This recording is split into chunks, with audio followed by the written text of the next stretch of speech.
podcast listener. This is What Scares Us, a podcast where four friends discuss the films that make us count the footsteps, flush our fish dinner down the toilet, and fall into rooms of razor wire. Today's film is Dario Argento's colorful, evocative, and nightmarish 1977 classic, Suspiria. But before we get into it, my name is Matt, and I'm joined by... Christopher. I'm Amanda. And I'm Allison. All right. So a few fun facts and taglines and all that business before we get into it. The taglines that I found for this one are roses are red, violets are blue, but the iris is the flower that will mean the end of you. Oh. That one's also featured pretty prominently in the TV spots for the American version of the trailer, which if you watch it does not make any sense and doesn't show anything from the movie. Just like a skeleton lady. We need to cancel the Valentine's dance now. Kind of feels like that. Aw. This one is even less good. You can run from Suspiria. You can hide from Suspiria, but you cannot escape Suspiria. It's like they had no idea what the fuck the word meant, so they were like, I don't know, just plug it in here. Doesn't it mean like size or something? You can run from size. Yeah. And then this one's my favorite, and there's a little fun fact that ties in with it. The only thing more terrifying than the last 12 minutes of Suspiria are the first 92. So the original version released in Italy is approximately 95 minutes long, 98 minutes including credits. A rumor had started because of an erroneous publicity slogan on some U.S. trailers. The U.S. posters for the movie featured the tagline, "The only thing more terrifying than the last 12 minutes are the first 80. However, the voiceover for the U.S. trailers misread the quote and said the first 92, thus suggesting that the complete film was 12 minutes longer than it really is. Some reviewers took this as an indicator that there was some long version of it that they had never seen, and therefore there was a weird myth for years that a director's cut was being withheld from people. Oh. It's not true. There was just a bad voiceover guy. This film was the first part of a trilogy of movies about the three mothers. The other two movies are Inferno from 1980 and Mother of Tears from 2007. Inferno is pretty fun. Mother of Tears is less. Wait, the mothers? Is there a mother in this? Yeah. The mother of sighs. Yeah, the mother of sighs, the witch. Oh, of course. Sorry. The directress. Yeah, Right. Yeah. That's what I called her. Right. The one with the permanent death rattle. Right, thank you. I cannot tell you how many times I typed out directress and said, it can't be spelled like that. Delete. Yeah. Try it again. Over and over. Yep. I loved that word. Yeah. I've never seen it. Well, it's even shorter than the vice directress. I loved that. I was dying. It was so good. Madame Blanc is vice directress. That's right. A couple other fun facts. The film's vivid and stunning colors were accomplished using a now retired dye transfer process called Technicolor imbibition. A process where the strip of film negative is dyed with a matrix relief one color at a time, cyan, yellow, and magenta. For Suspiria specifically, an additional filter was used on the cyan layer to achieve the striking hue of red that is seen throughout the film. Kind of fun. They don't do that shit anymore. They stopped doing that a long time ago, although they've used that film process for a few things here and there when some like big name person wants to use it. The school... street name is Esserstrassen, or whatever, however you say it, which is a nod to MC Escher. There are a bunch of little nods throughout the movie. And then, I don't know if you guys watched any of the special features, but there was a very interesting featurette called Susie in Nazi Germany. Did anybody watch that? No. So a number of the exterior locations were shot in Munich, some of which were very significant in Nazi-era Germany. The airport, which was built in 1939 under that regime, the Black Forest, which is where Hitler famously had a bunker. Bergstrasse, which is the dormitory exterior, which was destroyed in the war, but then rebuilt in 1944, so before the war was over. Hofbrauer House, which is the beer house that we see very briefly, was where Hitler gave his first public speech. Königsplatz, which is the big plaza where the guy gets attacked by the dog. That was where the book burnings in 1933 took place. There's a reason I'm telling you guys all this.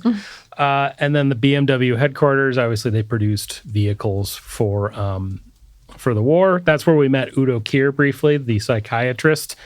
And that location is pretty much unchanged today. The person who put together that featurette described all of these locations, using a term I liked, magic is everywhere and evil is too.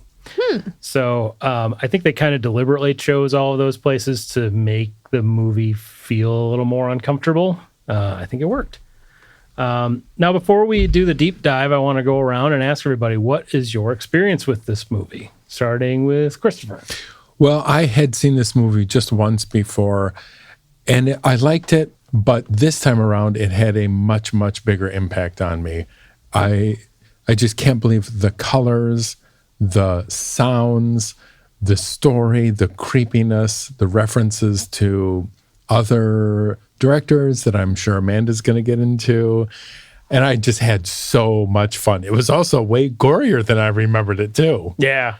Well, there's something to that. You may have seen, the first time you saw it, you may have seen the original US version where they cut a lot of, almost like My Bloody Valentine, they cut a lot of the kills way shorter. Yeah, I didn't remember them being that gory. Yeah. Yep. I had never seen this movie before. Whoa. I've never seen this one. I did see the Suspiria 2018. I watched that maybe 4 or 5 years ago, and I liked it a lot. I liked that one. And so when we had decided upon this, or Matt chose this 1977 Suspiria for this episode, in my mind, that I had seen the remake. And so I expected this to be better. I thought that was like the shitty remake, and it was really good for like a remake. But after watching this movie for the first time last night, it's not a remake. It's not like it very much at all. And the 2018 one, I thought it was very intense. It was hard to watch. It was so like, it just got inside me and did things, and it was just messed up in so many ways. And I expected, and I put off watching this movie because I wanted to be in the right mindset to watch that kind of film again. And it wasn't like that at all. It's not the same, it was, no. And I really like this movie a lot. I love so much about it. The colors, just the setting, and it had so much David Lynch vibes going on. And it just, I just thought it was fantastic. I just really, really had a good time with it. And I'm bummed that I set myself up to watch this like really intense, like insane, like mind-bending craziness. And it wasn't its own way, but like different than the 2018 For Suspiria. sure. Really different. Yeah. And probably for the time, it would have been really mind-bending and intense. But like now we've all seen, this is clearly influenced a lot of different stuff. Yeah, for sure. And yeah, I like that remake. And I was poo-pooing the hell out of it before it came out, because they initially announced a remake of this in 2014 by David Gordon Green, the guy that went on to do those bad Halloween movies from the last few years. The first one's okay. But, and I was one of those people on the internet being like, fuck this guy, this can't happen. This is a classic, leave it alone.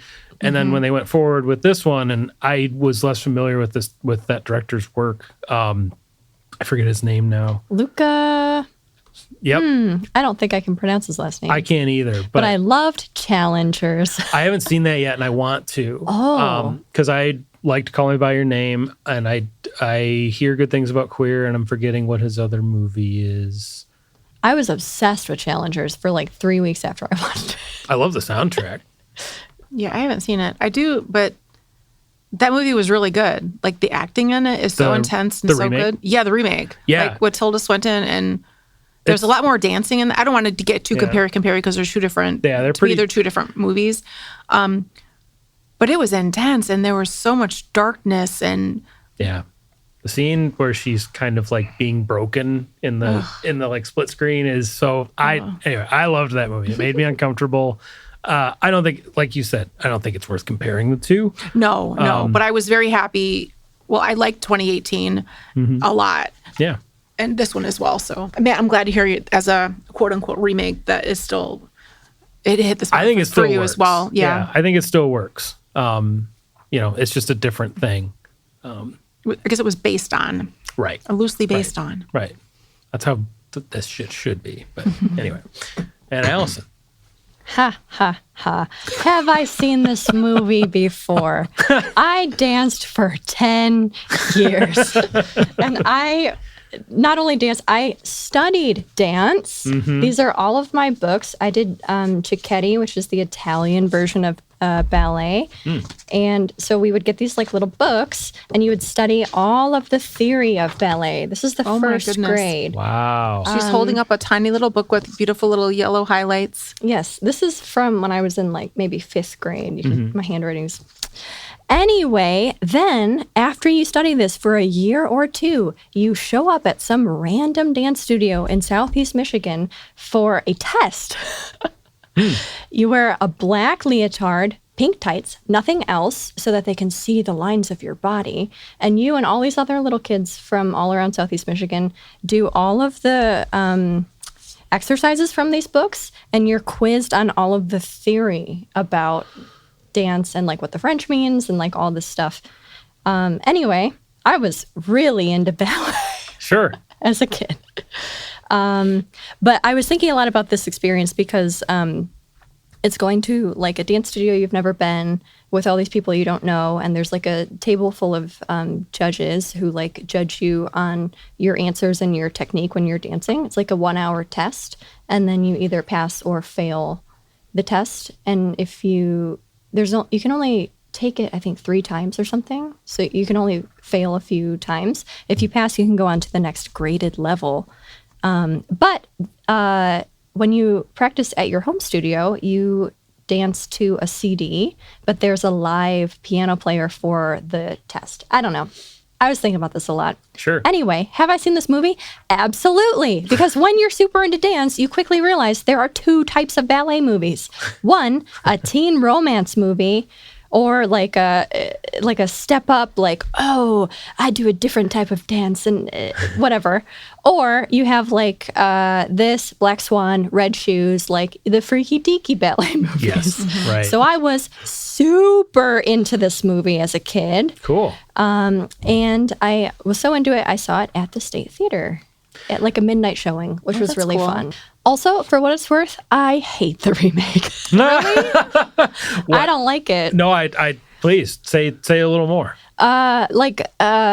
In the original, ballet is such an important part of it. So I was really disappointed that it was like modern dancing. Sure. I'm not opposed to modern dance, but it doesn't hit for me the same way. And the like extreme technique and the extreme difficulty of ballet and like the strictness of the art form is just not the same in contemporary dance. And then like a lot of what works for this movie for me is the lighting and the color and like visually the aesthetic. I don't want to see gray ass Berlin. Like it was so dull to me. Yeah. I did like the extra like mother lore, but I was also lost because I haven't seen the other 2 movies. So I don't know. Very good. Yeah, Inferno I've had on my watch list for a long time, but I've never. It's okay. There are like, I've watched a lot of Dario Argento movies, and like that era of Deep Red up through like Phenomena, which I think was 85 and has a young Jennifer Connelly in it. And then a weirdly an Iron Maiden song in it. He's very hit or miss. I like Deep Red and Suspiria, I think are both like totally worth everybody's time to see because they're really stunning. And I think it's the same crews that worked on both. So they look kind of similar. Dario Argento is not like, you're not going to love everything that you see of his. And Inferno is definitely like, there's cool stuff, but it's just not as successful of a movie as Suspiria is, if that makes sense. Yeah. I haven't seen any of his other works. See Deep Red. Deep Red's pretty cool. Deep Red is good. I'm not a big Giallo fan in general. Yeah. But so I don't know. It's just funny that I've latched on so Tenebrae much is to pretty this. good too. Tenebrae is pretty good. Okay, Tenebrae or Deep Red? Which one is about the author? That is Tenebrae. Okay, I've seen both fairly recently. Yeah. But was only kind of paying attention to them. Very stylish. There's you know, it's like Look, like this. She's it's all, dying. They're all dreamy. And it's just like, look at the way she's dying. That's what these movies are. She sure is getting stabbed. Through that sheet with a switchblade. Stylishly. And she's going, Yes, and she's dying like she had a big drink of something refreshing. But they all also have goblin scores, which is another big strength of this movie. But we'll get into all that too. The music was fantastic. Yeah. So, all right. Are we ready to do the deep dive? Let's do it. All right. Let's see if I can read today.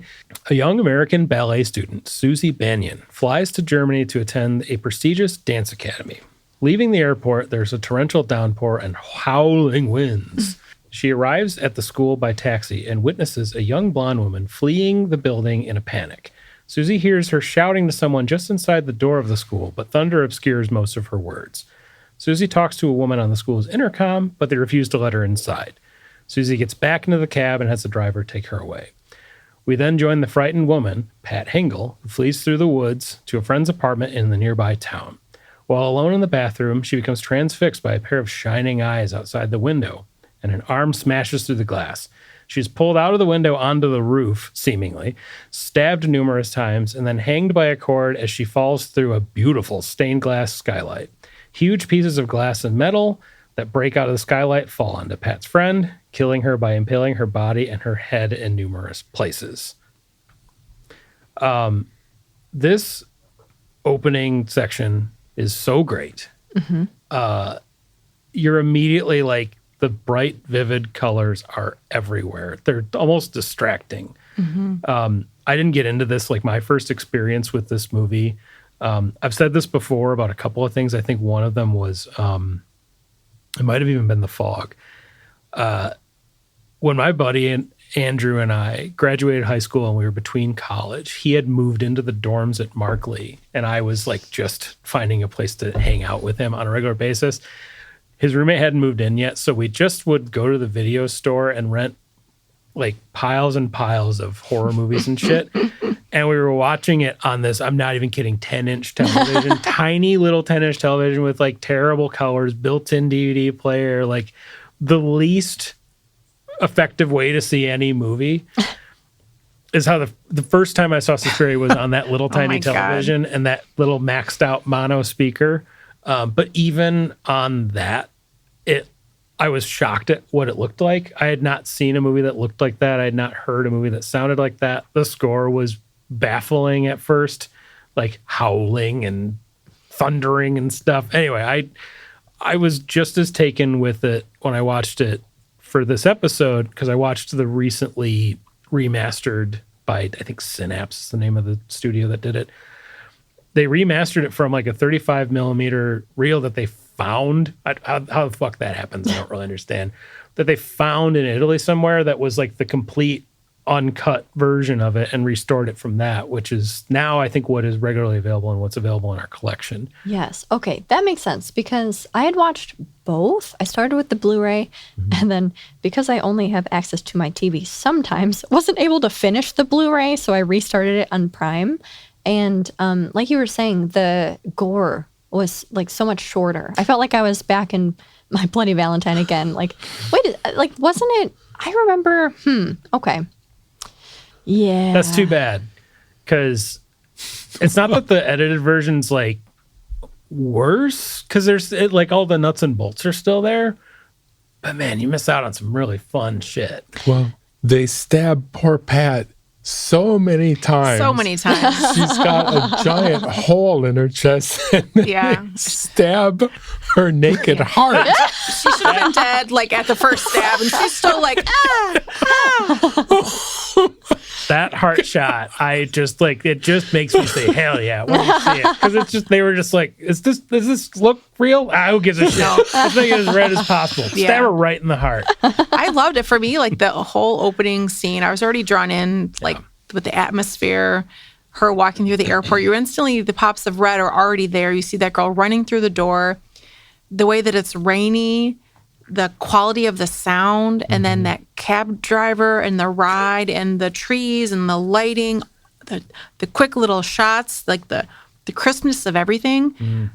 I was immediately just like sucked in. And then once the stuff happens with Pat Hingle, and then when the murder starts happening, it was still so fascinating. And like, it doesn't matter that effect does not look real at all. You're like, I'm like, game on, here we go. Because there's just like this awkward looking like a heart dissection, and then the colors are wrong, but they're so but bright. But they're so they fit. right. It's they like fit. Like every color, even later, like all of the blood is like so. It looks like orange red, like acrylic paint. It's so got like bubbles in it. it's thick. Like It's thick, but it doesn't matter. I don't care. I'm like, Yeah. oh, that's like French salad dressing. I don't care. It looks great.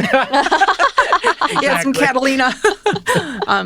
Yeah, I thought it was just such a great opening, and it was already fast paced, and the shots were so good. And there was that one quick one of like the waterfall and the trees, and I'm like, wait a minute, am I like, is this like a David Lynch movie right now? It was just Yeah. really, really, really cool, and I was ready for like, I had to rewind it. I'm like, okay, let me just do that again before she shows up like at the dance studio. Like I rewound it from the beginning to that point again, just because I was like so excited to like get it going.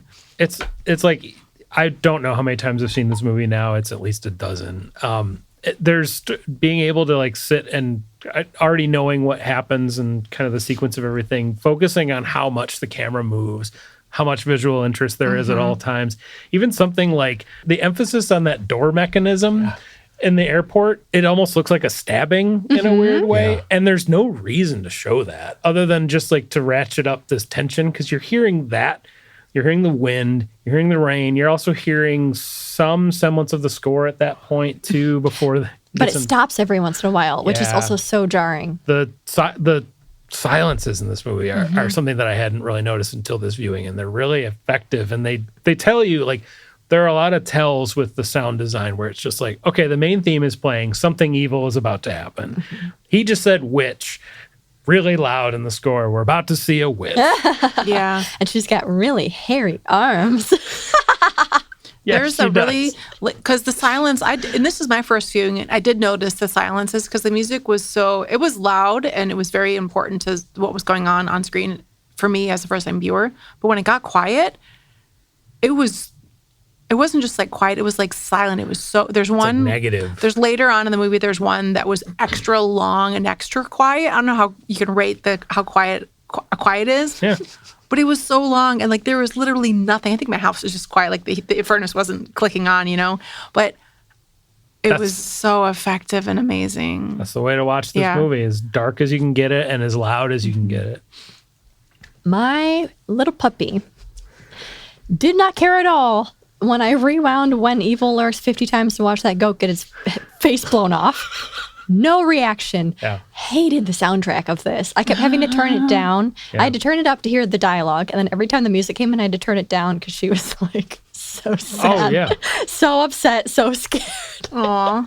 The other thing is, from the very beginning, do you guys remember the typography they used for the opening? It's different. It depends on which version you watched. Oh, the one I saw, Was it the pulsing, fleshy letters for Suspiria? well, it was like this kind of NASA, kind of Art Nouveau style. Those two things combined. Yeah. And it was so beautiful. Was it in English or was it in I thought, Italian? I watched them both, so I can't Okay. remember now which one, and I didn't realize they were different. They both look cool. Okay. And they both are like, I think the fonts might be the same or similar I at think least. the fonts might be different. Oh, Because okay. I rewatched the first scene several times because on the Blu-ray that we have here at the library, you can choose the Italian opening or the American opening. Yeah. I watched both of them and I was like, am I stupid? Because I think those were exactly the same scene. I just watched and the they are the American- same scene. It's I just just watched the American Yeah, the one. text is the only thing text that's is the only different. difference. to list that as a feature is fucking ridiculous.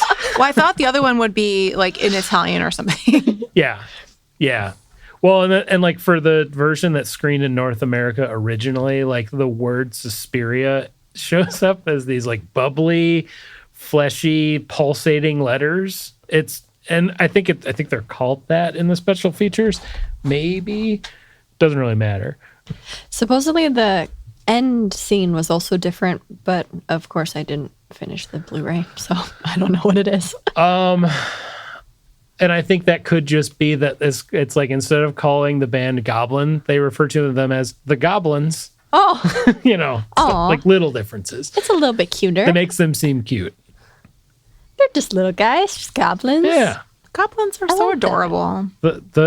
Some of the dudes that were in that band are still alive and touring, which is Really? pretty cool. Yeah, and they will like do like a live scoring of different Argento Are they real movies. goblins? They are not. Are they the bangers in Harry Potter? I don't know what that is. Grip hook. Yes, that is him. He's the lead singer. He's the one going, Oh my god. Yeah, and which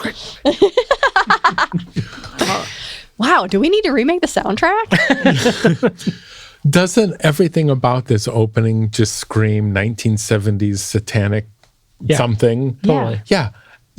But it's not, close-ups of water running into a grate don't have anything to do with this movie, but it's just so unsettling. It's and some of that is just the camera movement and like the cutting in fast on things that like the everything with the first few minutes is made to make you feel uncomfortable. Right.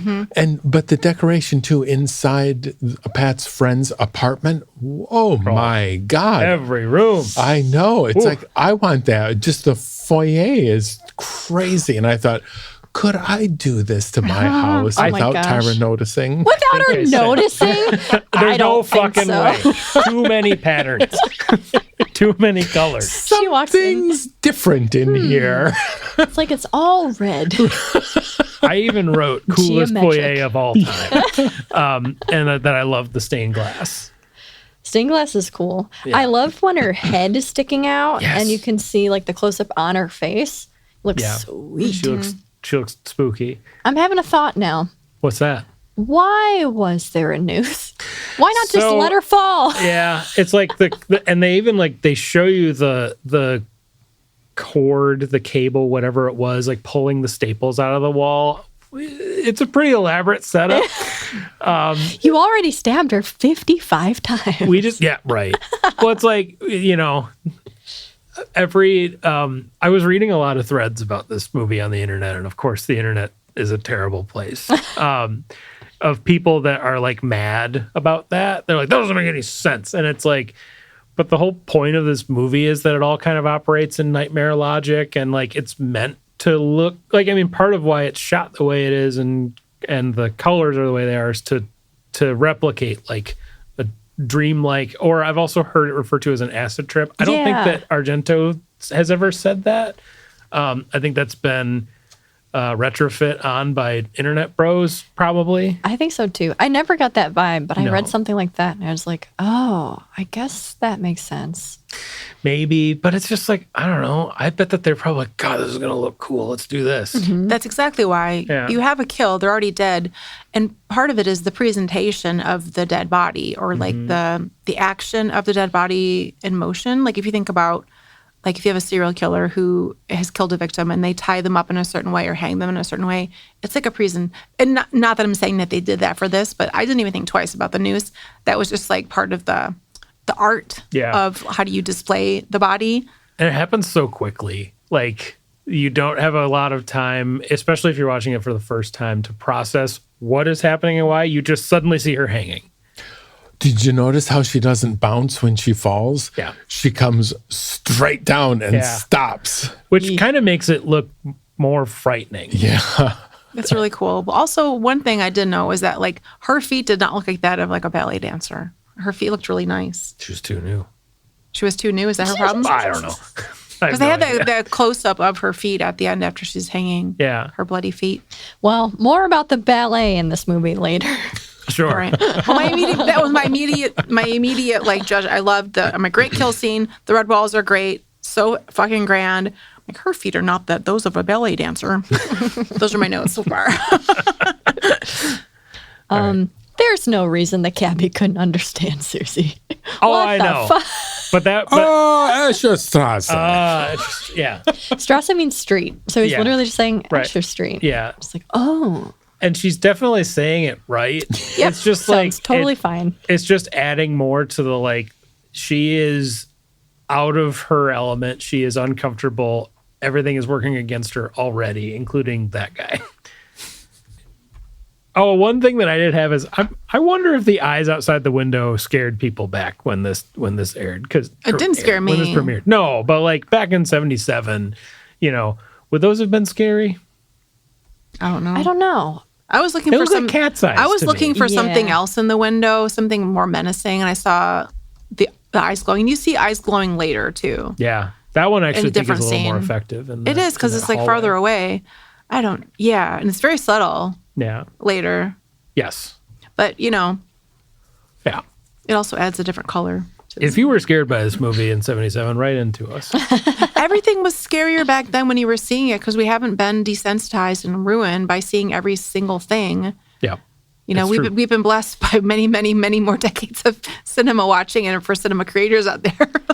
It kind of has like Salem's Lot vibes where you've already seen the window open and closed and there's no way someone can be standing out there. Yeah. Yeah. Okay, there's vampires now. No, these are witches. Well, we don't know that yet, but we're pretty sure. A witch on a broom? Maybe. I also forgot that there's supposed to be witches in the movie for most of the movie. Yeah. There's no witches and there's no dancing. Huh. There's a little bit of There's a little bit of both. I have thoughts. Yeah. Yeah. Right. Anyways. All right. Sun shining. Next, yeah. So Susie goes to school the next day and is greeted by Miss Tanner and Madame Blanc, the vice directress. Detectives are also there investigating Pat's murder, and although Miss Tanner tries to hurry Susie away, Susie volunteers a few bits of information. Susie meets a few other odd characters, including a handyman named Pavlos, a strange fellow, and a blind pianist named Daniel. In the changing room, Susie meets two other students, Olga and Sarah. Though she requested to board at the school, the rooms are all full, and it's been arranged for Susie to live with Olga in her off-campus apartment. She and Susie get along well and have a conversation about Pat. Olga tells Susie that Pat was a busybody and that she was always trying to find out things about other people. The next day, Susie sees Madame Blanc before classes, who tells her that her dorm room is now free. Susie tells Blanc that she'd rather live with Olga. Tanner then sarcastically tells Susie that she's so happy that she's strong-willed.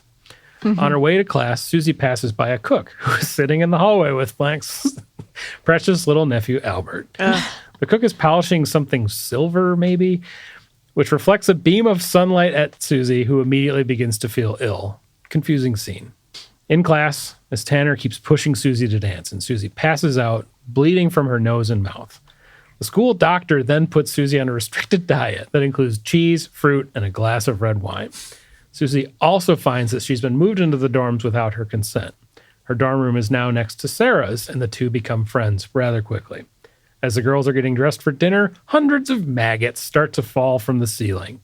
Miss Tanner investigates the upper floor and finds that the crates of spoiled food have caused the maggot infestation. Blanc arranges for all of them to sleep in the practice hall. A wall of sheets separates the girls from the teachers, who are staying with the girls for the night. Susie asks if the teachers live in the school. Sarah tells her a story that they leave at 9:30 every night. When the girls sleep, a shadowy figure lays down on the other side of the sheet. There's a very distinct, raspy, whistling snore that frightens Sarah, who wakes Susie up. Sarah tells her about a time she had to sleep in a different part of the dorms, and she had heard that same snoring from the next room. Blanc told Sarah the school's directress stayed in the room in that instance, so the weird snoring means that the directress was now here. This strikes Susie and Sarah as odd, since all the girls have been told that the directress would not return to the school for weeks. Miss Tanner has quite a set of teeth on her. And hey, buy a CPAP machine. Take care of that. Oh my God. Sounds like, not to be too grim, sounds like a death rattle. Yeah. Like, well, the person seems pretty undead to me. I love how this whole section starts because it's such a juxtaposition from the night before. It was very loud, chaotic, the rain, the murder, and then you're outside the school. You see the school for the first time again outside, the bright red school. that facade, by the way. The sound is different. There are birds. I imagine birds. And then you have this like blind man walking up with a dog. It's such a juxtaposition. He ties up the dog and then he goes inside. It's such a different vibe. There might have been birds. I'm not really sure. I don't remember now. I didn't write down birds, but like something chipper and happy is happening outside of the school. Yeah. As opposed to what was going on the night before. And I loved going inside and just, again, as a first-time viewer, all the little dialogue, all the little weird things, the vice directress, that blew my mind. And then also the benefactress. I was like, oh my God, I'm going to make myself a new title that has this, I just thought it was pretty awesome. And then like the handyman, oh, he's very ugly. Like all the little dialogue was very fun and charming and weird. And I was trying to catch it all. Yeah. Because there's a lot of fun stuff going on. It's buzzing with weird activity right away. Yeah. And everybody's so mean to Pavlos. Yeah. He's just trying to do his job. He likes that little lighter. Yeah, Olga being a bully in the dressing room was pretty funny to me. Pretty low stakes bully. Also, just all of the hijinks in there, and how like all of those rooms that we were shown at any point, like Olga's apartment with the like black and white wallpaper Ridiculous. that's super busy. I think I wrote ridiculous. It's gorgeous. In a good way. Like they don't make wallpaper like that anymore. You can probably find some. Yeah, that's true. In Italy. I also wrote, we've got a hunk. His name is unknown and his pants are too tight. His pants are so tight. They're so tight. So tight. It's nothing to the imagination.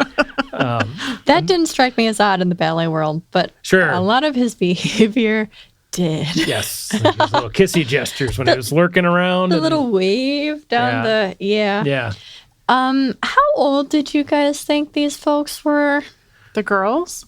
Late teens, early 20s. I had a lot of trouble placing this. The ages, do we ever know? They seem like they would be like 19. Something like that. Is that too old to be going to the best ballet school in the world for the first time when you're 19, 20? Hate to break it to all these people, but they ain't gonna make it. If this is the level they're at this age, like, Yeah. no, Even I picked up on that. that's gonna be a big no. Yeah, we only had farm ballet. So, There are folks dancing better than this in Ann Arbor. They're not going to some special like. That's why there's live-in so little academy. dancing in this freaking movie, because why would you have to have real ballet people doing real ballet things for many, many scenes? I was like really weirded out by it because they seem like, late teens, possibly like early 20s. Yeah. I didn't get the whole, like, why is it a dorm situation? Like, what is the goal? Is your goal to be a professional dancer? If so, it's too late.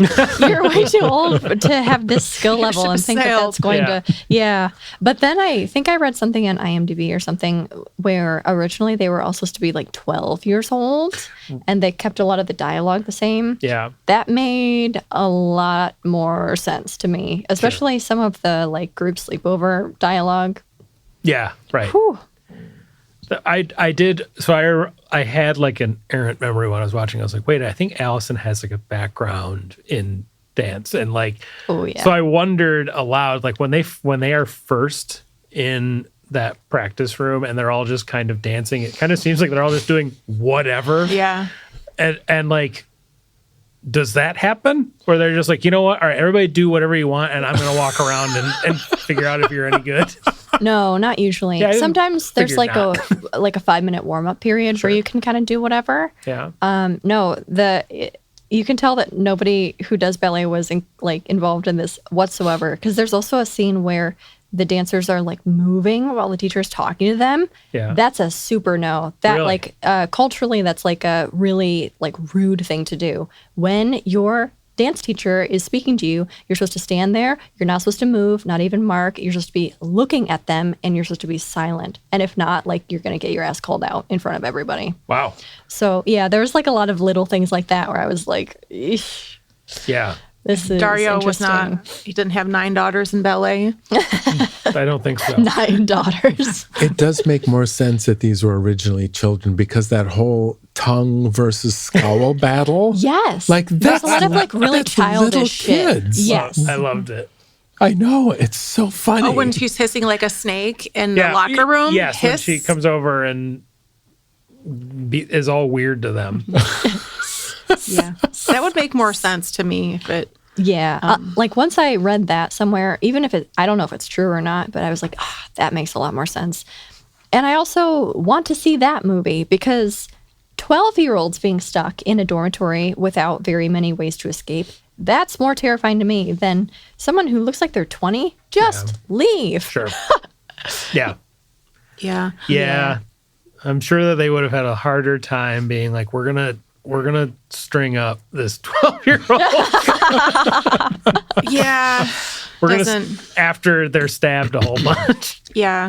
Well, I guess if you look at it too, I mean, there isn't really like nudity or like sex or anything like that is missing from the movie. So it does have that sort of like innocence quality to it. And I did think about that when I was watching it because it's 1977. You've got like these beautiful, young adults, and there's none of that, and honestly, having watched this only for the first time and having the 2018 one in my brain, I was waiting for some like just, orgy of just like bloody naked bodies. Like I was just waiting for some like crazy like basement scene, like with witches, like what my brain is thinking from 2018. And because I still didn't understand this was such a completely different movie. But I did think about like the innocence quality and how it was different. And it could have been, it would have been, they could have done it. It would have been longer and dumber, but I like that it was only 90 minutes. But the worst effect in this whole movie, I super did not like it when that cook and that nephew were there and she did that little trick with the light mirror, whatever. And then that's how Susie became sick and her nose was bleeding. I just thought that was the dumbest little effect. I did not like that little spell she did. Yeah. But I love that little Victorian The boy. little fancy boy. He's smiling so big after she gets sick too. Doesn't he have that Dutch boy haircut? Yeah. Everything about him He looks screams very like Dutch a boy. gloop, like he should be in one of the Willy Wonka kids. Right. And we never learn a thing about him. He's just there. Yeah. Well, we learned that he gets bit by the dog, but I think he was asking for it. But that maggot attack, Oh, so good. that was great. I had to rewind Yeah. there too. I was like, oh, what? Yeah. I rewound. I was so excited. There were Instant replay. so many maggots everywhere. Yeah. And that one scene where the vice directress goes upstairs and she's striding across the floor Yeah. in her Nazi Oh, the boots. close up Yep. of the crunch. Oh, the Yeah. maggots. Yeah. Yep. I wrote maggots. God, I love this movie. Yeah, it was very good. Like I didn't expect maggots to start falling elsewhere. I thought they would just be like in her hair. Yeah. So many of them. There's also some like really queasy camera work that happens during the dance sequences where there's a lot of like swinging in from low, like up into somebody's face to kind of show that Susie's all like disoriented and feeling like shit. Man. There's not a lot of urgency from anybody when she falls down and is bleeding out of her nose and mouth. Yeah. That was also funny to me because when she's like moving around right before she collapses, she's still on point. And that would never, ever, ever happen. No human on earth would do that. Like, Sure. it's so painful to be on point. You would not be balancing on your toes to like, Yeah, no. Yeah. The dancing drove me insane too. I'm sure. I It's wondered. like, squeeze. You need to plie. Why are you hopping around? Oh my God. And then they like cut immediately to her in bed and they're pouring a pitcher of water into her. Waterboarding her. God. That looks so And uncomfortable. they're like, they said this is good for you or something. And they're like that. holding her down. Yeah. Oof. Yeah. And they Yeah. can't believe it's not They're working. like forcing her to drink. Then the doctor shows up and he's like, just drink some water or drink some wine. Forget about it, sweetheart. You're fine. Yeah. He was another builds the blood. another creepy character, Yeah. vertigrast. I wondered, because he works for witches, does that make him a witch doctor? Anyway, I have to comment on one more scene here. Please, yeah. When all of the dancers are spending the night together behind sheets, Yeah. there's a shot where the camera is moving up over the sheets to look into the auditorium. Mm-hmm. And the sheets are all, I think, red on the outside and Yeah. blue on the inside in the same frame. Does that ring a bell? Yeah, Yes. absolutely. Oh my That's my other God. note that I have for this section. So beautiful. It's so cool. And like the use of all the shadows, the way that they set all of that up so that when you shut the lights off, all these colors come on. Like whoever did all of the lighting for this, like deserves all the accolades in the world, because like most of that shit was done with lights and with like silks over hot lights that were up close to all of them. Which meant that it was a very unpleasant shoot, I think, for a lot of the tight shots. But like, it just looks so cool to shut a light off and then have like just a solid primary color up there. Like, oh, yeah. It's so pretty. I wrote color everywhere. I love it. Yeah. It's so pretty. Like even like all of the set design, all of the color, like every shot, there's something colorful and bright and amazing to look at, like constantly. So you're tuned in, or I'm tuned into all of that, but also waiting for like the next horror to happen. Yeah. Like that hallway where the stupid like light prism thing happens. Like how ornate all the doorways are and the sconces and shit. Every like, little detail. Little bits of stained glass. Like, they had a ball putting this set together. Yeah, I don't care. Y'all can call it overrated. I don't care. It's gorgeous. No, the cinematography is good. Yeah. I feel like you could pause at any point and whatever was on screen would be so beautiful. Yep. And I feel like even people who don't like horror feel that way about this movie. At least that's what I found from looking through old reviews and Letterboxd and shit like that. Mm-hmm. 2 thoughts. One, what's the guy who brings the food all the time? Pavlos? Yeah. I feel like he'd be such good friends with Leroy from Bad Scene. Aww. Yeah. They are a match made in heaven. Yeah. Also, why does that other guy park his dog outside? It drove me insane. What is he like? Don't you need it inside? Dog parking? Yeah, I don't know. Why? And then he traverses stairs. Like it's not a very accessible building. No, not at all. Yeah, I'm not sure why he parks the dog out there, but I mean, good for the dog. I wouldn't want the dog inside. Did they do that more in the 70s? Park their dogs outside. Maybe. They're seeing eye dog? Specifically in Germany? I don't know. I'm not sure. Maybe no dogs allowed in the school. I have no idea. I honestly didn't even think about it. I was just like, that dog's outside. That makes sense. It's probably harder to also work with the dog and train the dog to walk through that giant building with all the people and stairs. Maybe. I believe in that dog. All right, Allison, it's a cheap way out. We see it several times, and each time I was like, why? Yeah. Don't you need him inside? Yeah. Yeah, you would think. I had not considered that. That's a good point. The next morning, Sarah asks Miss Tanner if the directress showed up last night, but Miss Tanner denies it. As classes start, Blanc's young nephew, Albert, is attacked by Daniel's guide dog. Tanner interrupts class and tells Daniel to never bring the dog back again or she'll have it put to sleep. Daniel yells at her and insists that the dog would never harm anyone. Tanner throws Daniel's cane to the floor and tells him to get out, humiliating him as he fumbles around trying to find it. Daniel is enraged and makes a veiled threat to Tanner. He is blind, but he is not deaf. Ooh. That night, after Susie eats her meal, Sarah comes into her room and they listen while the teachers supposedly leave. Susie notices that the footsteps are going away from the front door. Therefore, the teachers are not leaving the school at all, but going somewhere else inside. Sarah wonders where they go, but Susie becomes extremely drowsy and can hardly stay awake. Sarah takes out a notebook and writes down the number of footsteps as instructors walk by. Meanwhile, Daniel, who has been out at a bar, leaves with his dog. While in the middle of a large empty plaza, his dog begins to bark at something. Daniel begins to become frightened and stops, hearing strange sounds that indicate to him that someone else is there. We see shadowy figures moving in the distance, shadows on the buildings, etc., etc. His dog suddenly attacks and kills him, tearing out his throat. Later, Susie approaches Blanc and tells her that she heard Pat say something the night that she died. Susie had only heard the words secret and irises. Sarah and Susie then go for a swim in the pool, where Sarah tells Susie that Pat had been taking notes for months about strange occurrences at the school. When Sarah goes to show those notes to Susie at night, the notes are gone, and the only thing that is left is the list of footsteps that she had made. Sarah tries to get Susie to help her, but once again, Susie just can't stay awake. Sarah hears footsteps and flees Susie's room just before an unseen person enters. Sarah escapes to the attic where she is attacked, but hides in an adjoining room and latches the door shut. Her stalker fumbles with a straight razor to unlatch the door slowly. With nowhere else to go, Sarah cowers away from the door when she notices a small window near the ceiling. Stacking boxes on top of each other, she leaps through the window and into the next room. Unfortunately, the room is full of razor wire. Whoops. That like blew my mind. The first time I saw it, I couldn't believe what I was seeing.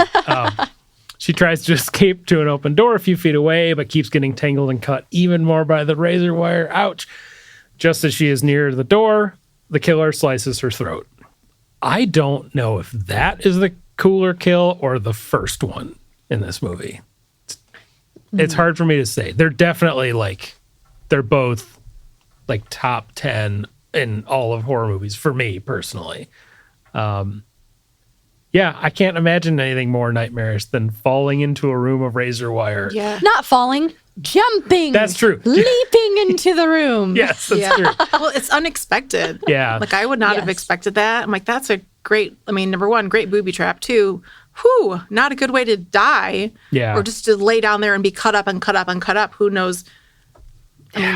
It's good that the ballet school has a surplus supply of razor wire. You never know. Yeah. Yeah. Where are we going to put it? I don't know. Just shove it in that Shove it room in and there. close the door. Why Why is don't you it shove it there, through that high though? window? It makes no sense for it to be there because, like, what are they stopping? Yeah.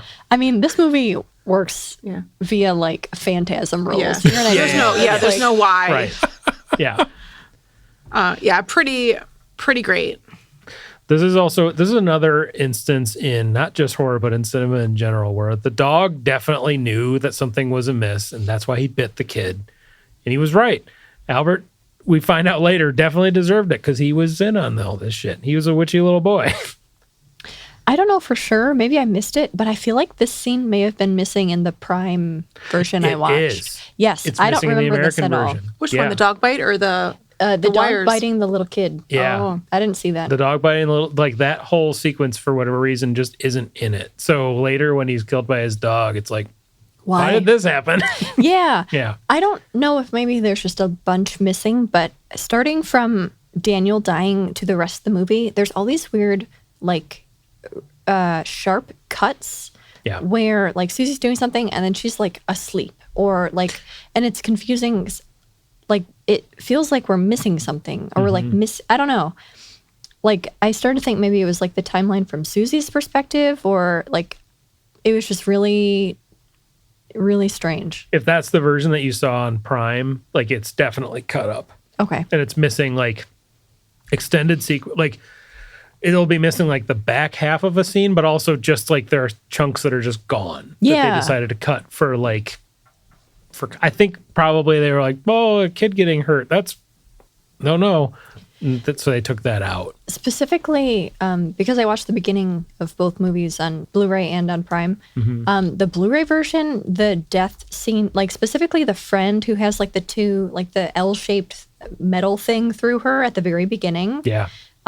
they linger on that for so long and the music like finishes in Yeah. a spot that makes sense. In the Prime version, you see it for 2 seconds and then straight to that guy walking his dog outside and parking it. Yep. And like the music cuts off. It's like so jarring. But Yeah. there was a lot of that in the second half of this movie in the Amazon Prime version. That's Well, let too me bad. just say, I was Yeah. trying to look up to see the time frame for Suspiria on Prime, and I don't care about that anymore. It just says Suspiria is leaving Prime in 9 days. Yeah. So, dear listener, by the time you hear this, it will no longer be on Prime, which is fine. No one's crying That's about great. that. Come Just get it from your local library. We got Angus. the extended Blu-ray. We've got one 2 disc of the discs. movie. The other disc has special features, which you know we're a fan of, watching all that extra goodness. That's true. Most of them are good. Anyway, the missing pieces kind of led to the like, ooh, like she's like possessed or something vibe. Yeah. But it was quite confusing. Yeah. I love the scene in this giant square. It's cool. It's wonderful. Yeah. And it takes place right after he leaves the safety of the shoe plottlers, those German shoe dancers. Yeah. Dancing up on the table. Right. And, you know, everything's jolly and going well. You kind of feel bad for poor Daniel. You know? Oh, I know kind of about it. You absolutely feel bad for him. Right. He was just playing the fucking piano. Yeah. And his whole life then, got upturned by these witches. You know, imagine you're blind and your dog is going crazy. That's scary. Yeah. And he's yelling like, well, who's out there? Like, who's there? Yeah. Yeah. Terrible. Yeah. Out in that stark shadow-filled man. plaza. It's so cool looking. And then the dog is possessed by the spirit of the dog from the beyond. Exactly. And yeah, I don't know how much of it in the version you watch they show, but like they cut between like clearly like a puppet hand around the guy's throat and then just like a dog that is just like kind of eating something. Aw.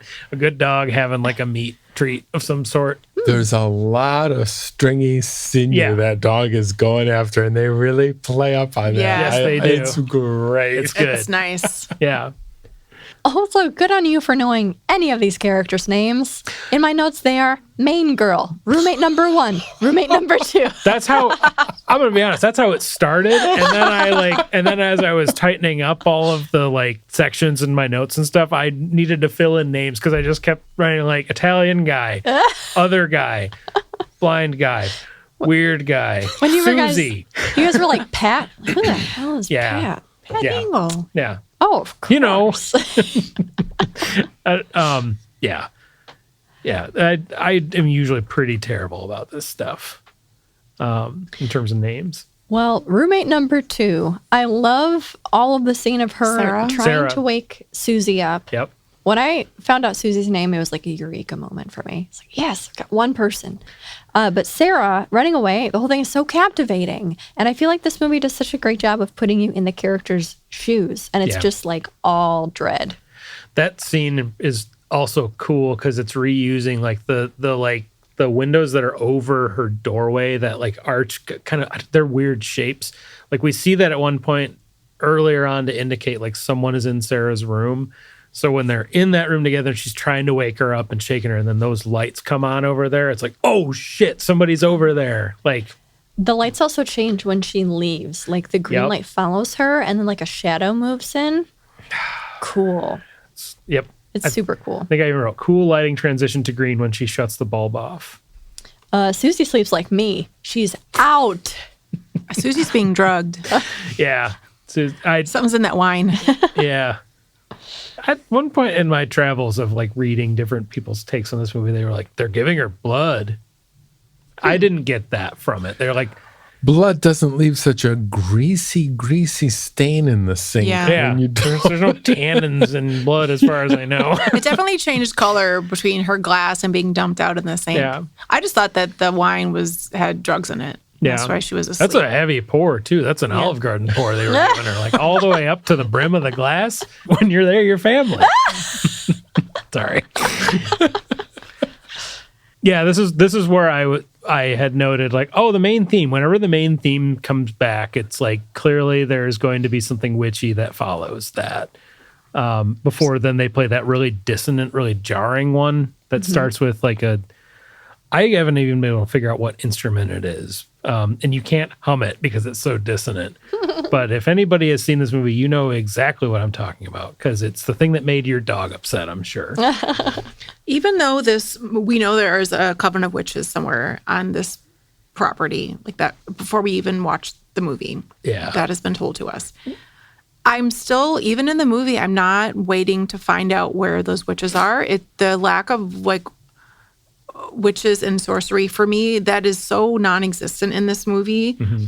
But it doesn't matter for my viewing because I'm just following them to somewhere. There's an unknown. It's creepy and weird. This movie could have been 3 hours. She never could have found the iris and got back to that secret little room. Mm-hmm. I could have just kept following them. And we meet another girl and there's a weird thing and someone else falls through a window and is impaled with glass. Yeah. The lack of, and again, it would have been a lot longer if there was more stuff with the dancing there's such lack of witchcraft and witchstresses. There are subtle and not so subtle hints to it's just bits of, but even if they're not the cook and the nephew, they could have just been a couple of weirder seeming people doing weird stuff. That doesn't mean they're witches. In my brain, I'm just oh, look at that. Yeah. Or even freaking Pablo walking around with his trays of food. Yeah. I wouldn't call him a witch. He's interesting. He's a strange fellow. He's quirky.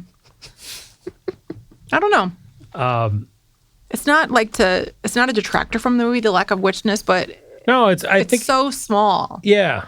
And I think that's, like you said, it's part of what makes it work. And there's so much visual interest at all times. And the story itself is pretty simple and pretty threadbare. There's not much there, really. Mm-hmm.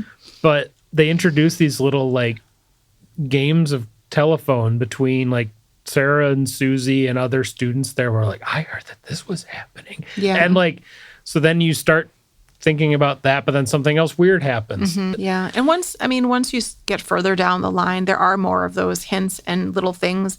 And in the next segment, like she's going to meet that guy who gives her some more history. Yeah. And then she is intent. And then she officially knows more, and she knows she can count the steps and figure out where they are. And then you are in another form of suspense that you're going somewhere else, literally, with the movie. Yep.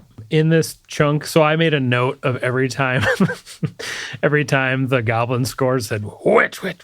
And like, so we got 2 of those in that big chunk. I never heard that word once. Oh, really? Oh, really? In any of the music. Oh man, the first time I ever heard it made me laugh like a lot because I've only seen it one time. Oh man. Well, whenever you get back to it, listen for it. It happens. I finished watching it 13 and a half hours ago. Well, at some point you will watch this movie again, and you'll notice it. It's like it happened in the empty plaza, and it happened after the light in Sarah's room went on, and then she went into the attic just before she goes up into the attic, and that's where we see the spooky eyes again. Because when she's going along that wall, we see, and actually it was way easier to see on the 4K copy. I didn't see that you could see the outline of the person there too, because I saw this on DVD in 2005, and like. I didn't even see the eyes or the outline of the person until yesterday when I watched it. And the spooky eyes work a little bit better there, I think. They still look like cat's eyes. This is also one of the points where the silence happens. So when she's stacking the boxes and stuff to get up to that window, the score stops, and so does the sound. And it's like another movie that we watched. You know what? I think I just found our alien connection. It's really loose. But another movie that we watched where they totally not turn Foley sounds down. They like eliminate them. They're like muted. They're gone. They're down entirely so that it's like true silence, which is so weird to hear in a movie. And then she falls into that fucking razor wire. Oh, yeah. Yeah. Well, I love the first one, this is way further into the movie or earlier on in the movie where when she falls, after she's dancing, she doesn't feel when she falls and her nose is bleeding. That's the first time I heard that like dramatic, like super, super like zero sound. Yeah. And I loved it because I just fell in a cave. Because you're just staring at the blood coming out of her face. And it makes it seem so much longer. Yep. Both those scenes. It reminds me, I've never actually experienced this, but if there's a eclipse and it's like totality, supposedly all the bugs and birds and everything stops making noise, I think there's something primal where you're like, there's supposed to be something in the background. And the fact that there's nothing in the background, like my eyes are wide open, I'm looking around, like something is wrong. When we were in the like part of the path of totality, what was that, like 2 years ago, something like that? I was at home. 2017. Was it? Yeah. I thought it was when. I was within the last just couple of happened years. last year. Was it last year? In April? Last Last 2024. April or 2020? It was last 2017. So it was last year because I remember I was at home and I looked outside. I had all the windows open because it was a beautiful day that day. And when it happened, all the birds stopped. Yeah? It was cool. Oh, it didn't man. last very long, but all right. Any more notes for this chunk before we move on? I want to hear more about the history of these witches. The next morning, Susie finds Sarah's room empty. Tanner tells Susie that Sarah left early that morning without telling anyone. Susie then meets with a friend of Sarah's, Dr. Frank Mandel, who is also Sarah's psychologist. He tells Susie that Sarah became troubled when a friend put the notion of witches in her head. Sarah had also learned that the school was founded by Helena Marcos, a Greek immigrant who people thought was a witch. I don't know why I said it like that. I thought she was a witch. Marcos was persecuted wherever she went, and she founded the school for the study of occult sciences and arts. However, Marcos died in a fire, and the school was passed down to her favorite pupil, who turned it into a dance academy.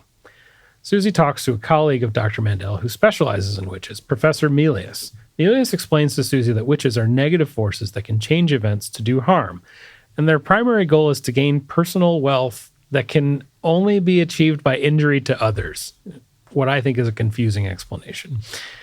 He also tells her that a coven of witches can only do magic with the power of their queen. Otherwise, they are harmless. Back at school, Susie finds out that all of the students are gone. The students went to the theater. Tanner got tickets for everyone. Susie tries to call Dr. Mandel, but a storm knocks out the phones. In her room, Susie dumps her food out into the toilet and throws her wine down the sink. Afterwards, she is attacked by a beefy and slow-moving bat that flies in the bathroom window. She hears the teacher's footsteps and remembers counting them with Sarah. Susie traces their path and ends up in Blanc's empty office. With only one door, she knows that the teachers exited somehow. Glancing in a mirror, she notices irises painted on the elaborate mural on the wall.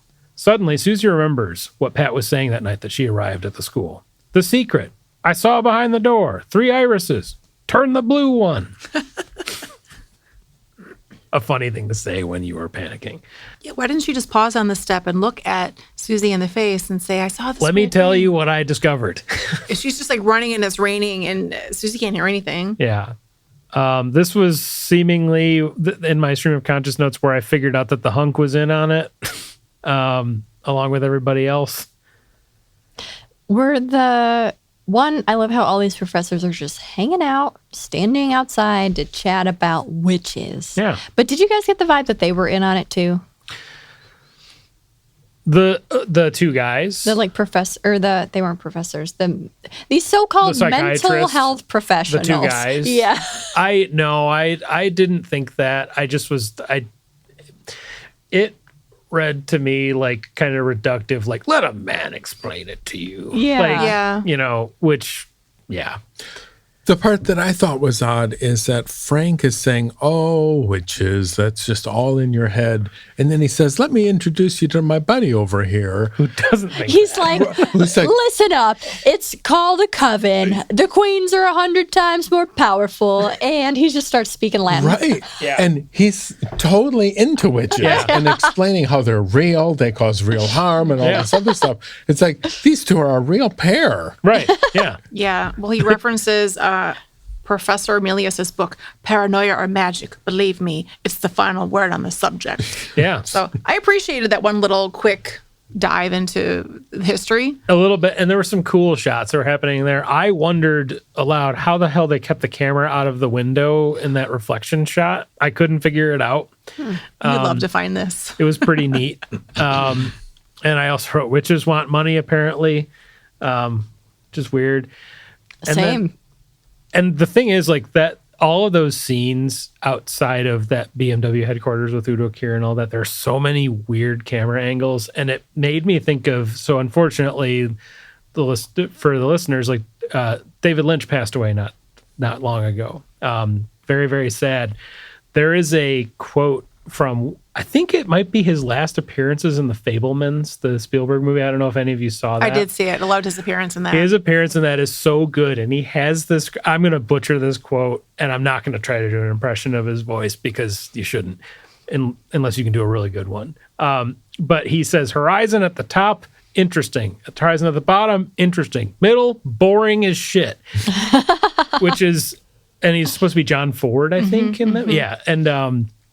And it's true. And I started actually looking around this movie for instances of that. And there's most of the shots, especially out there outside of that building, it's like the horizon is way up at the top of the screen or way down at the bottom. And it is. So thank you, David Lynch, as John Ford. You're right.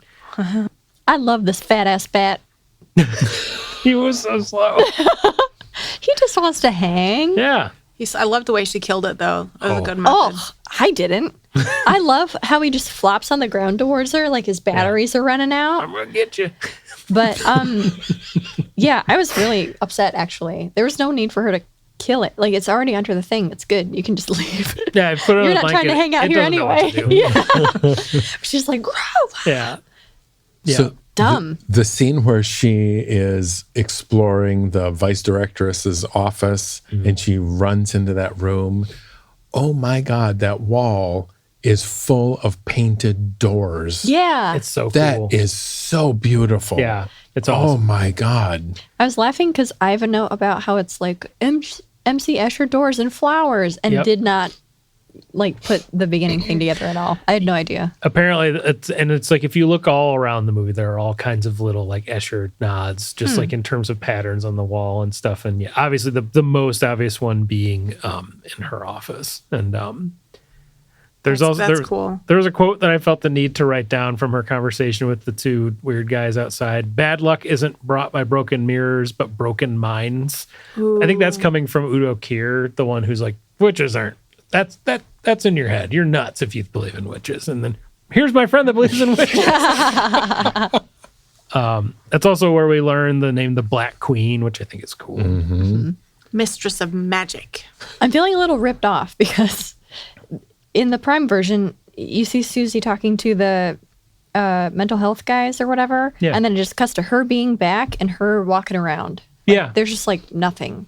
Oh. You mean no? There's no explanation of like, oh, all the kids are gone? Professor? Not that I remember. Weird. And it was really confusing to me because I was like, why would she ever go back if she thinks it's like... It's a pretty, like... It happens pretty quickly. Does I will it? say that. Like, because the explanation is given to her about the tickets and all that by just someone who's just dusting a window. And it's not someone that's been named. It's like she's referred to in like the official synopsis as like a helper. Tells her like, oh, they're out at a movie. Gotcha. Interesting. So All like 50 of them. Oh, because Okay. she was knocking on all the doors, and she was looking for Sarah, and she was knocking on all the doors, asking where everybody was, because there was nobody there, and it was really quiet. And she was like, "Where is everybody? What's going on?" And then they were all at a movie, and she goes, "I wasn't invited." And that's not in the version you saw? Like maybe I looked away for a second, but I remember being really confused here because it just like cuts so abruptly from her being in that like outdoor scene, and then she's just back for no reason and like walking around and looking for the door on the right. yeah. Oh, so she's already taking the steps.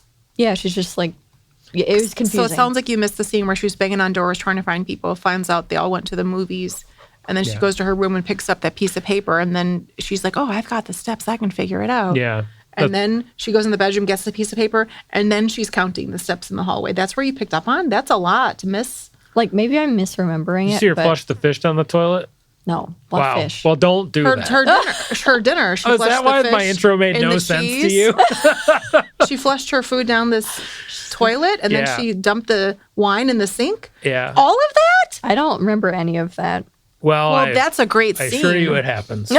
And you shouldn't flush food down the toilet. No. But it had one of those like ball chain flushers, which was cool. Yeah. So you missed this part where she dumps the wine in the sink, and the wine looks like blood orange red, and it's all greasy, and she's smearing it and trying to rinse it off her hands. Ew. Yeah. Weird. That's funny. That's a lot. That's a lot of stuff to miss, is because it's just like it's her like not being drugged by her food for a change, and also like that's weird that they would. I mean, I guess probably for American audiences, they're like, I don't know, they're not going to care about the explanation for this little thing, and it's I mean, it is kind of inconsequential, but I think it's a good tying in point for her getting all this back history of information. Yeah. She realizes, oh, this food is making me sick. She dumps out the food. She's like, yeah, I'm ready to go. And then she gets the thing and she goes to count to find the witches. Like that for me, that was like her next step of like accepting what was happening and how she needed to not, that they were harming her and she needed to get sort of like vengeance upon them. I also noticed just before the bat comes in the window, we do get another instance of the spooky eyes. Oh, yeah? They're in the window. They're really small. Huh. And I had never seen it before, but it's just like, it looks like two little yellow lights, but if you look really closely at it, it's definitely the eyes, which is pretty cool. Huh. And we also get those very cool gargoyles out on when they show the exterior of the building when it's raining really heavily. And they're different. They're all different. They're all spewing. And then, the rain coming down on the red building kind of looks like blood dripping, which is nice. I love how she's suddenly like, oh, I remember every word this girl said. It's like, what unlocked in your brain? Yeah. Like, your superpowers are back. I Now didn't you eat the poison fish Yeah, she stopped being drugged. or cheese or whatever, And There's definitely a piece of Swiss cheese in that toilet. Oh yeah, it's one of those horrible German toilets that has it has a small platform toilet. Platform toilet. Why? Why would you do that? Wait, what is it? It's a terrible thing that shouldn't exist. It's a toilet that has a little platform in it, like a little place where your shit ends up, and then like where the hole is down here. You can see the fish go straight into that thing and bypass the platform. Anyway, it's Like inside the toilet in the bowl? bowl. instead of pooping into water, you poop onto a porcelain platform, and then the water comes by and flushes it down a hole. It's a terrible thing. Yeah, the first time I saw it, I'm like, what the fuck is this? How do I sit on this thing? The they say water closet. Yep. Okay. Not good. Not good. All right. Susie turns the blue iris and a hidden door pops open. She sneaks down a hallway and witnesses the entire coven meeting with Madame Blanc, who is sitting on a throne. She and the others discuss how they will kill Susie. Conducting a black mass ritual, Blanc partakes some sort of communion wafer or something and says, "Queen Helena, give me power." Oh, yeah. Power. Susie backs away and stumbles upon Sarah's corpse. She flees into the connecting room, which turns out to be a bedroom. Asleep in the bed, obscured by sheer white curtains, is a shadowy figure, snoring loudly. Oh, crap. It's the same weird snoring of the directress, whom Susie now realizes is Helena Marcos. Frightened, Susie knocks over an ornamental peacock statue in a really beautiful shot. Waking up Marcos. In a horrible, raspy voice, Helena speaks to Susie. "The American girl. I knew you'd come. You want to kill me." Susie picks up one of the sharp glass feathers from the statue and pulls back the curtain of the bed, only to find it empty. Confused, Susie looks around while Marcos taunts her. The door opens, and there is Sarah's corpse, sickly reanimated and wielding a knife, and something coming out of her eyes. It's cool. As lightning strikes, Susie sees the slight outline of Marcos sitting there on the bed. She is simply invisible. Susie stabs her through the neck. Sarah disappears, and the burnt, witchy figure of Marcos becomes visible as she dies. Susie makes her way through the house as it starts to implode around her. Finally reaching the exit, she walks out into the pouring rain as the house explodes into flames behind her, and Susie smiles as she disappears from frame. Hell yeah. You have been watching Suspiria. When I saw this at the State Theater, this entire ending section, people were so hype. Just like saying stuff, shouting stuff. Like you could just hear like a murmur throughout the entire crowd as soon as she starts going through that door. Cool. If they only had one showing, I might have been at this same thing. Yeah. Because like I do remember that it was a raucous audience, which I sometimes struggle with, but I mean, I love the movie experience where the audience is together. Yeah. Yeah. And in this case, like, yeah, the last, like that bad tagline that was wrong said the last 12 minutes of this movie are so cool. When Susie is running out after she kills the directress, did you notice that the walls start to crack and everywhere. The wallpaper is coming out? Oh my God, what a cool thing. It's super cool. And I watched it a few times. I didn't know how they filmed that. Mm-hmm. I don't either, but it's awesome and it's effective. And like the door blasts out in front of her and stuff. And so I actually read at one point, and I don't know if I agree with this. There's somebody whose take on that is that the power has since has transferred to her and that it's her doing that somehow as she's going through. I don't buy that for a second. I think that she's just leaving and she won. The witchiness is exploding the spooky place. I also wonder if it has to do with the witches who were causing harm to others and gained power. But then if you were destroyed, do the things you gain through your witchcraft, do those then get destroyed? Yeah, I don't know. It doesn't matter. It's a cool scene. Everything just kind of crumbles and falls apart. Then also when she leaves, like, why is there a fire? Why does it explode? For sweetness. Well, Marcos had died in a fire. Ooh, that was a good pull. But why is it present? Why is it presently on? I don't fire? know. I mean, I don't need to know. Which is like at the very end, just turned into fire. Yeah, because I was thinking that to me, it's like let's ask Udo Kier. No, the other guy. Oh no, Melius. Sorry, Professor Melius. Because with the building, like, you know, bursting into flames and exploding, you can hear like the cackling witches. That to me is the same act as like is part of like the next step of the walls of the building just crumbling and the wallpaper falling apart. Yeah. That's just the next. It was just like doing it to itself. Yeah. Mm-hmm. Can't explain it, but I love it. It's awesome. Looks And I sweet. love the close-ups of her skin too when she's dying. Yeah. It also, even though it looked like skin that had been burned from her original death, Yeah. but it also, for me, it went back to, it kind of looked like snake skin in a way, even though it's less shiny. Sure. It took it back to like the snake skin thing that they'd, or the snakes and hissing they'd referenced earlier. Mm-hmm. I was like, oh, she's a snake.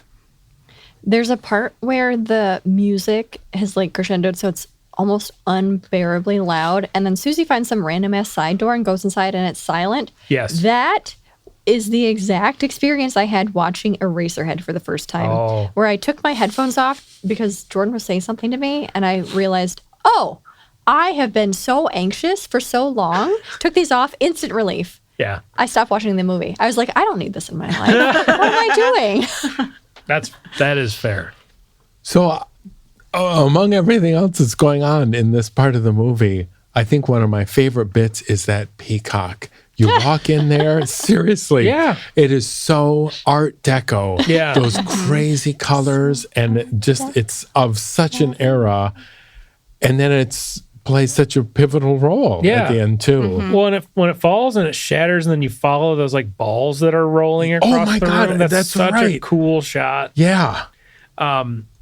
Everything with that last segment is full of these really neat looking things, and like it looks a little cheesy now, but like the outline of the witch, I'm sure at the time people were like, "Whoa, how the fuck did they do that?" And also Sarah coming in the room like with whatever is coming out of her eyes. Giant pins. Are they pins? Okay, Yeah. In her eyes. Yeah. There was one article I was reading about this, and that talks about the peacock, and the person quote says they have so much nice stuff in there that we only see when it starts exploding. I'm sure it all has some occult significance, but it's also just cool stuff. Peacocks must have some dumb symbolic meaning to witches. Who gives a shit? We can appreciate a cool lamp in a secular way. And I was just like, yeah. I was like, I couldn't have said that myself, but I was just like, yeah, Hell you get it. I love that. I also, so the other thing about my experience this time, not that it's like a reveal that they're witches at all, but if you were a stupid person watching this movie and you're watching it with subtitles, when she's walking down the hallway and their dialogue in that room starts, it says witch. And then it's all their dialogue, which I thought was pretty funny. That's cute. Yeah. Another great visual, of course, we have to mention is that when she does turn that blue iris and she goes into a space that is covered in blue velvet curtains. I mean, you have to see that David Lynch bit. Absolutely. You see, like, there's the blue velvet in this, like, in a few places in here. Mm-hmm. Like, I feel like one of the first rooms that we even see, there's like, when we meet the detectives, it's like blue velvet over the walls in there. Cool. Definitely. What a mess. Dusty. There were so many good lines. The power one. Helena, give me power. Yeah. And she says, death, death, death. Yes. And I loved, oh, Helena Marcos, you wanted to kill me. You wanted to kill me. What are you going to do now? That's funny as hell. Yep. That is so funny. What are you going to do now? Yeah. Helena Marcos, you rock. Yep. I also thought the Living Dead roommate, of course, I don't know her name. Sarah. She was creepy in like a Sam Raimi way, which Yeah. I thought was cool. Yeah, she's scary looking, but also, but a little bit like cartoony. I don't know. There's, like not funny, but like, yeah. yeah. I didn't quite expect her to be standing up and doing that. That looks great. I just think hell broke loose at this point. She found them. The witches are doing their stuff. The room's falling apart a lot. Yeah. Albert's in there. Oh, that little creepy guy. Stupid little kid. And the cook and that dancer with the tight pants. Yep. They're all in The handyman. Pablo's. The general handyman. Pablo's. Strange fellow. Leroy, oh my God. I literally think about that movie, The Bad Seed. We are talking about this. This is probably what, episode 10 or 12? Third episode. Third I think? episode? Yeah. I think about that movie at least once a week, if not more. Yeah. I think this is what our 26th episode. This is our 26th. That yeah. movie is just like, I can't not think about that movie. That movie changed my life. That's awesome. We've got my Phantasm brother to thank for that one. Oh my gosh. Phantasm brother. The last note that I have about this section is I love the like propulsive synth heavy version of the main theme that plays over the credits. I didn't immediately put together that it is that song, but it's just performed with rock instrumentation, which is really cool. Yeah, it's just such a great ending. Like, it's simple. There's no like, and the witches all died, and then she went away, and everything was fine. It's just like she just walks away. Yeah, and there's no like after effect. There's no jump scare, and there's no fake out ending, which would have sucked. Yep. It's just great with that loud rock music, and I love how sincerely like her body and her face change. Mm-hmm. She's not still running in. It would have been a different ending if she was still running in horror and then fade to black. But she like walked out of there. You saw the flames and heard the music, and she just continued. She's like a little smile. It all changed about her, and she smiling. smiles. And I thought that was so like awesome. And then it cuts to screaming, burning witches. Yes. Yeah. That's metal. That's it's cool as fuck. Yeah. Love it. That's hashtag that's metal. I love it. Oh, yeah. No, it was good. Good stuff. Good ending. Oh, I will mention this. At the very end, I have a list of other movies that came out in 1977. A good year. Star Wars, Close Encounters of the Third Kind, Saturday Night Fever, another dance hit, Eraserhead, Sorcerer, and The Hills Have Eyes. Oh, Sorcerer is such a good movie. 1977. Wait, Eraserhead came out the same year as this? That's what this says. Wild. And Star Wars. Huh, okay. I guess that makes sense. 1977. Man, what a cool summer to go to the movies. Mm-hmm. I'm wondering about something. As I was watching this movie and I was thinking about all the other movies that I was comparing to it, I thought maybe horror movies or genre movies are really special in that when you watch one of these, you're thinking about all the influences that have gone back and forth. But when I watch a regular drama or a thriller or anything like that, it's just like, oh, I could pick apart the acting or the camera work or something like that, but it doesn't have its place in the body of dramas or in the body of thrillers, right? Mm-hmm. Right. And doesn't that make horror movies really special? Yeah. Absolutely. I have always been attracted to that. It's like you can recognize things from this movie. You can recognize things from Halloween. You can recognize things from Spielberg's movies. You don't see like, oh man, this movie was influenced by A Walk to Remember, or whatever, Wow, they are getting divorced in this movie. Yeah. Wow. They finalized it. Yeah, and I mean, like, I kind of intentionally picked something that is like over the top and like clearly referenced a lot and influenced a lot of people. I had read somewhere in my trivia findings that like the director of, I think it was The Grudge, so that this was his biggest influence. Okay, sorry. I read that too, and there's a scene in The American Grudge, which is not my favorite. Sure. I'm going to send you guys my favorite one in about 10 minutes here. But it says that there, in the American version, there's a scene that is like a direct reference. Did you watch that scene? No, I haven't seen it. You haven't seen that movie? No. Oh. Is it any good? You should watch the Japanese ones, frankly. I think that's kind of a general rule with that stuff. Yeah. For anyone who gives a shit, Ju-on the Curse, which is the original made-for-TV version, which looks like it has a budget of $5, is the best one. And it's the only one that scares me. Yeah, but it scares the fuck out of me. Cool. That's great. I mean, and then the theatrical one we have here on DVD, and it's good. What's the scene? So in The Grudge, there's someone who goes to the house, and of course they're cursed, but they go to work the next day or something, and her name is Susan. So it's like a reference to Susie. And the ghost is like following her there. So anyway, she hails a cab and takes an absolutely basic, normal, nothing cool about it cab ride to her apartment where the story continues. I watched that and I was like, what? That's it? It's just a cab ride with a girl named Susan. I was like, oh, Takashi, you could have done a little bit more with this, but I appreciate so close. The effort, I guess. Yeah. It doesn't look like it. It doesn't feel like it. Yeah. Just, it's nothing. Interesting.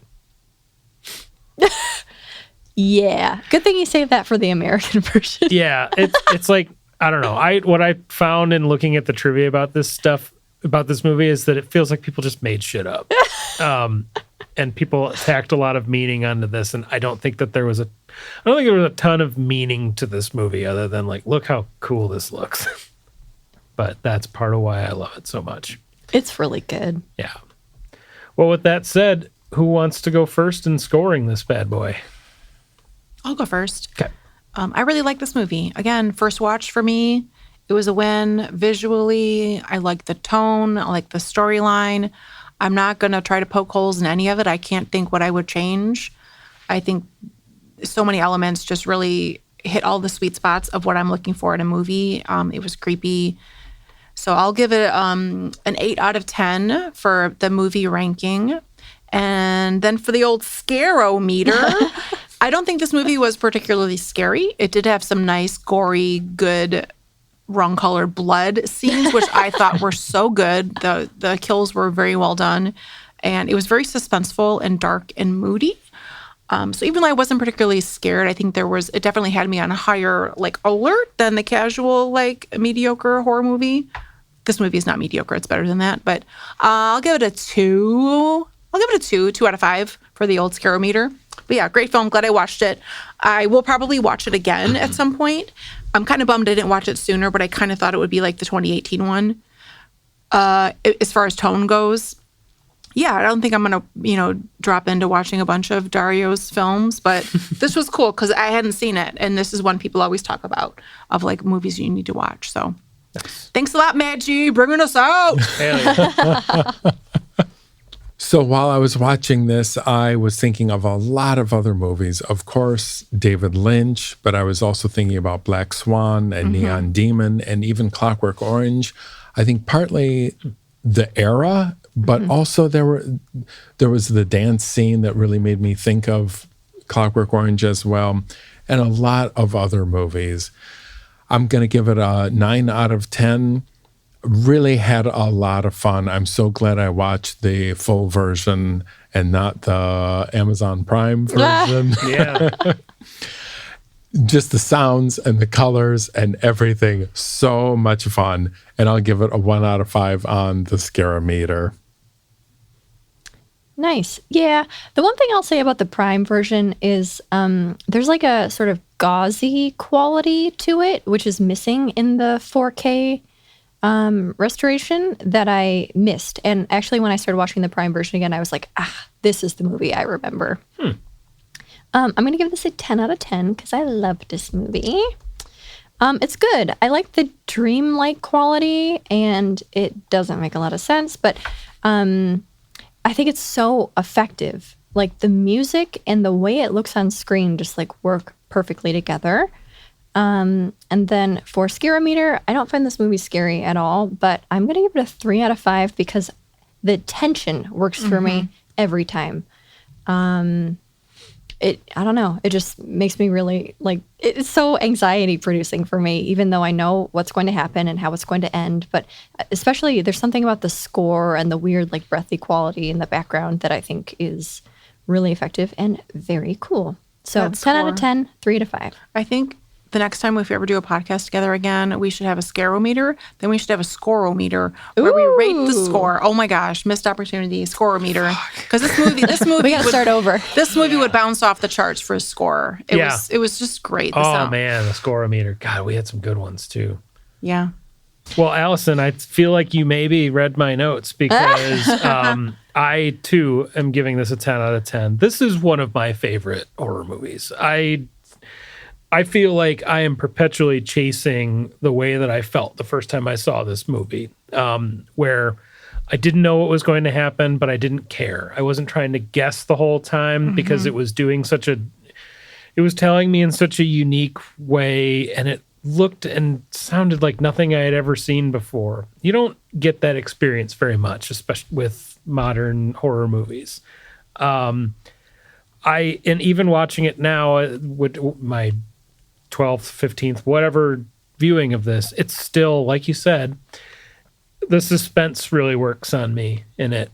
And the score is, it might be my favorite score of a horror movie. I have a ton of Goblin's scores and original music, and this is far and away the most unique of all of it. It's really jarring, and it was composed before the movie was even made, so they kind of were able to set the tone for the whole movie that way. And it just works. Every time you hear each one of those pieces, it really tells you what you're in for, whether it's witches or something fucked up is about to happen. I know that I labor the point of if the score is important a lot in all of these movies, and I think that this one really shows you how important it is. And yeah, so my scare meter, I would say 3 out of 5, because it is a stressful, tense movie that, you know, if you are putting yourself in Susie's shoes, she's constantly in danger or in trouble or confused or being drugged. And yeah, that unpleasantness, I don't know. I love it. I want more movies like this, and they just don't exist. So that was Suspiria, specifically the 1977 version. If you like what you heard today and you want to let us know, you can email us at whatscaresus@aadl.org. Now, if you're a keen listener and you've made it all the way to this part of the episode, I want to let you know this is actually going to be our last episode of the podcast. We had a lot of fun producing it, and I know that each of us got to see some pretty unique stuff. We hope that you enjoyed it too, and we really greatly appreciate anyone and everyone who took the time to listen. Thank you for joining us. This has been What Scares Us.